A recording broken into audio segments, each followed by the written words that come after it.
back, what I did last night was I had a few minutes, well, about an hour, and I decided to draw in my journal book. It's something I haven't done for a while, and this journal book is not complete by far, and I am determined to complete it. It's falling apart, and it's been in the process of making for the last 3 years. I don't use it all the time, and I do like to kind of get complete works in there rather than sketches. It's really helpful if you can do it, if you can do a little book with lots of different sketches, complete pictures in, because it kind of acts like a portfolio that you can take around with you. And also everything is in one place, so that you can have a look through yourself and see how your style has progressed, or how you see your individual style. Because my book is falling apart a great deal, I use papers for the background to hold the pages together, and it's amazing how they lend themselves to the little creatures that I put in there. I saw this paper on a gift bag, I think it was, and it's been stood on my shelf for quite a while with some feathers in, and I just loved it. And I know that I'm moving my stuff over to the new studio, and I all of a sudden a little bag with the feathers on just had this inspiration to do a tiny little penguin in the dark nights. It is amazing how inspiration does sort of grip you. Over here at the moment in England, we are going through autumn and going into winter, and the nights now are starting to bite, and it's starting to get darker earlier. Our clocks go back this weekend, which means that we lose an hour of darkness, and already by 6 o'clock it is getting really dusty. So, you know, next week it will get really dark, and already the temperatures are plummeting. And so by looking at this bag, I saw this, it's an amazing dark, almost midnight blue, and the stars coming down, and I thought, well, if it's dark here, it must be dark, you know, where the penguins are. Maybe, I don't know, I think they live in the South Pole and we're nearer the North Pole. But anyway, even if the penguins are wearing their trunks and bikinis this time of year,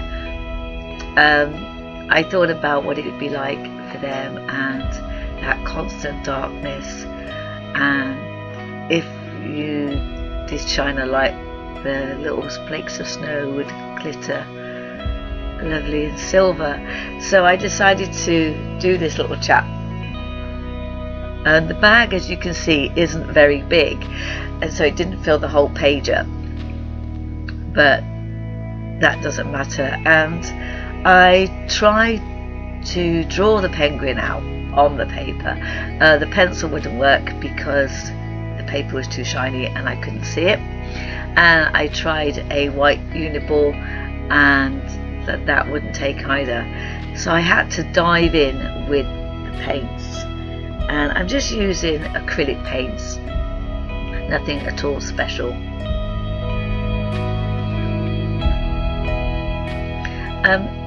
I don't know how many of you know this, but when you do meditation, you have to sit quite straight, with quite a straight back, and your head balanced, because it says it connects you to the universe, and by keeping your back erect and your head in the right posture, at the very, very top of your head, where it's kind of, if you put your hand on your head now, you may find a flat bit that kind of goes towards the curve at the back of your head. I'm showing you with my fingers, which you can't see, but imagine that there is a golden piece of thread that comes from the earth through your back and up through the top of that part of the head, and then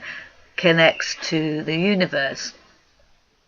And a lot of artists say, like, get asked, like, where do you get inspiration from? And they say, I don't know, I just woke up wanting to draw this, or I was sat down and thought, wow, it's just like, the universe coming together, telling me it's cold. And although we have no frost on the ground, I am quite aware that there will be frost soon. And then looking up at the bag, and the bag's been on the side for months, and then suddenly I see a little furry penguin on there, and it's like this chain that comes from the top of your head connecting to the universe, is like a golden chain, like an aerial that actually sort of wires into somewhere in the cosmos. And as the ideas float by, it's a bit like fishing. One hooks onto your golden chain and comes down. Now some of these we file away for later on, and some of these we act on straight away, and this is one that I acted on straight away. Other inspiration comes from talking to people, reading books, going out into nature, experiencing something new, or wanting to capture an old experience. I have in my head like this amazing sort of rusty, dusty filing cabinet, and in this filing cabinet are little projects that I go over in my head time and time again, and they get a little bit closer, and sometimes another folder gets taken out beforehand and that image gets used. So you always have this filing cabinet around in your head, and it's a really little useful thing to have, because when you're out and about, if you've got these projects pinboarded to your brain, God, wouldn't that make a really good image? You see people with pinboards. My head is like a pin cushion. It's just got loads and loads of images pinned into my brain. Do you know that is almost like inspiration? That kind of really needs documentation. I think I might have to go and do that in a minute. But anyway, I digress. So anyway, I'm walking around with this pin cushion of ideas in my head, and I think about what I can use for backgrounds, whether it's going to be paint or brush-o inks or plain. And then I might go somewhere and see a fabulous textured paper, or I will go, well, as I've been going to do stuff on my studio, I've had to get nails and stuff, so I've gone to like the DIY shops, and they always have wallpaper in there, and I tell you what, they do make the most fabulous backgrounds, they really do. And I was chatting to my friend Anna May, shout out to Anna May, who's a brilliant poet, and we were all working away in one of my print workshops, and we were talking about one of the prints that was being done in it, and it looked a bit like Africa or Bullaroo in Australia. And the lovely lady, shout out to Helen, that was actually doing this lino print, was saying that her mum and dad used to live in Africa, and that there was this amazing bird that lives in Africa called a shoe-billed. I don't know if it's a stork or just a bird.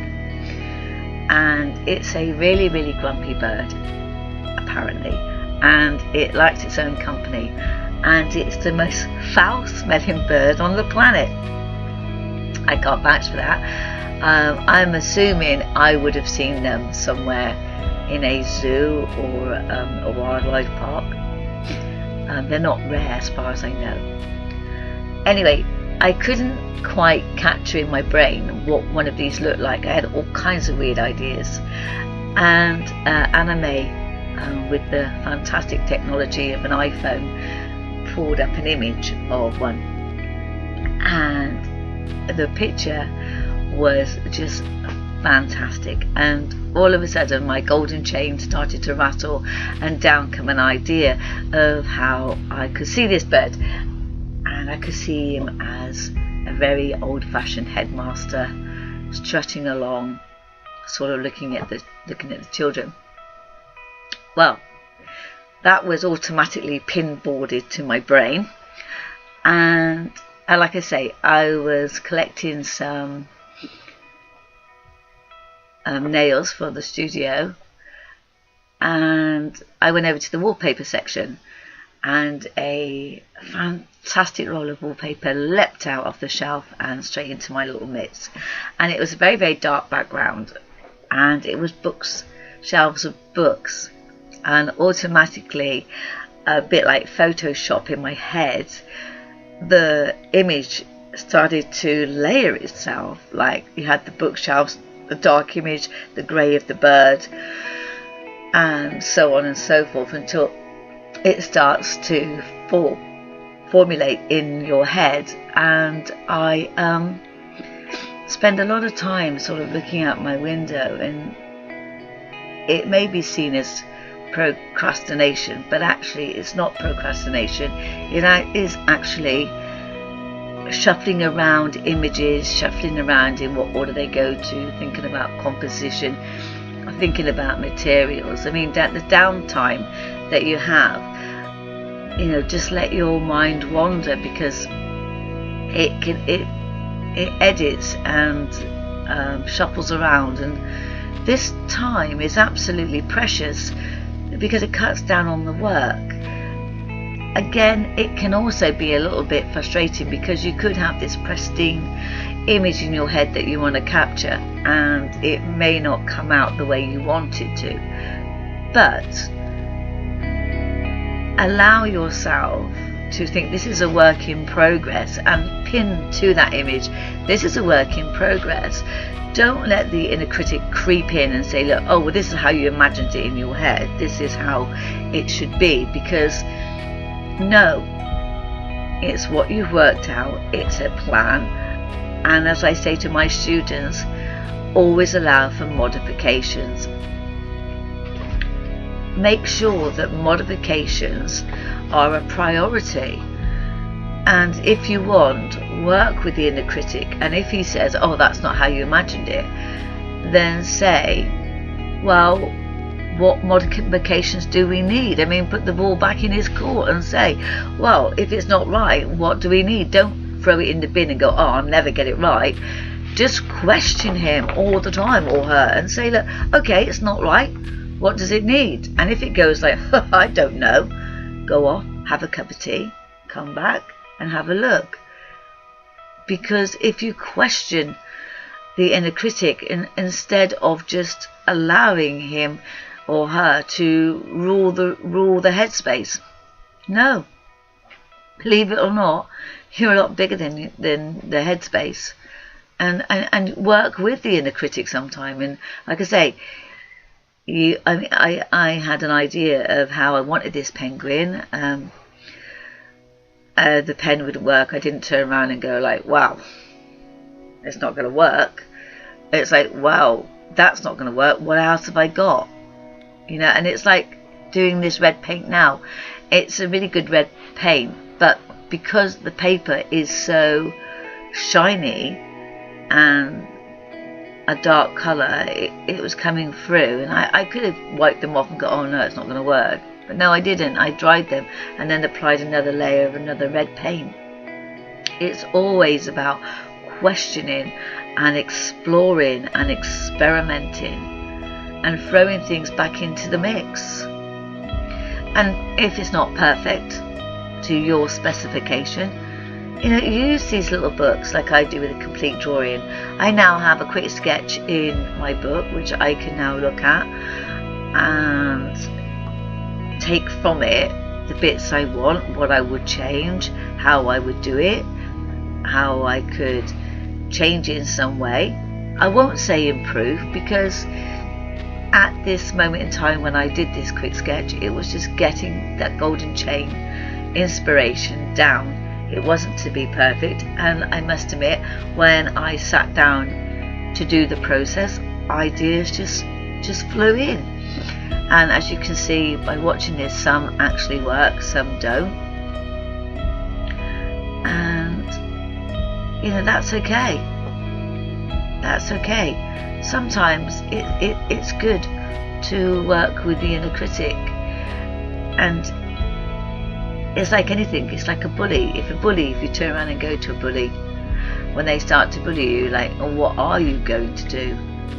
They never have a plan B, because they don't expect you to stand up to them. And the inner critic the inner critic isn't a horrible thing. It's just something to keep you safe and in your comfort zone. Just like when you've done something for the first time and you walk through the door and you're absolutely petrified. The same as when I started doing my first YouTubes, or when I was teaching in front of a class, and by the end of the time, as you close that door on that hour or that day, you have moments where it's gone well, there's moments where it hasn't, laughing, but most of all it's, phew, I did it, pat on the back, hooray. If you listen to the inner critic, you'd never get out the door. But sometimes the little inner critic, or whatever it is, turns around and goes, actually that went really well, I'm surprised, I did it. So it is just there to protect you. But instead of letting it win and going back and doing something quite simplistic, question it. Say, look, I've got this golden chain of inspiration. If it was an aerial on a TV, I would be changing the channel over if I didn't like it. I wouldn't just turn the TV over and go like, oh, well, I've invested the time in making a tea, making a cup of tea or coffee, making a sandwich. I'm going to sit down. I'm not going to waste that time just because what's showing now isn't what I want. I will change it. And that's really what you need to do with your inner critic. I hope all that made sense, because I hope I wasn't rambling. It's just sometimes when you're talking, something comes into play and you just think, oh, I really need to say that. I think I'm going to call this little penguin William.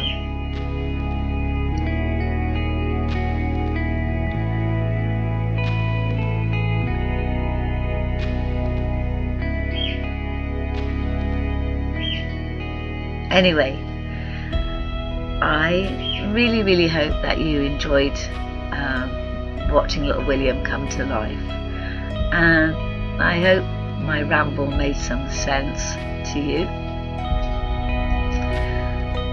I would love it if you would subscribe so we can do some more work together, and leave a comment, nice ones. Do a thumbs up. If you do subscribe, ring the little bell, click the little bell so that you have notifications of when I've got more work coming out, and thumbs up please. And I think William's not finished. And if you do have a bit of time, get a sketchbook Get those ideas down. Doesn't matter if they're not perfect.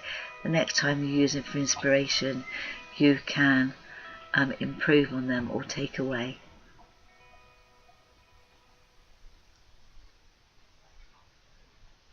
So I'm going to say goodbye now.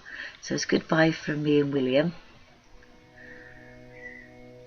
And hopefully see you in the next video. Bye bye.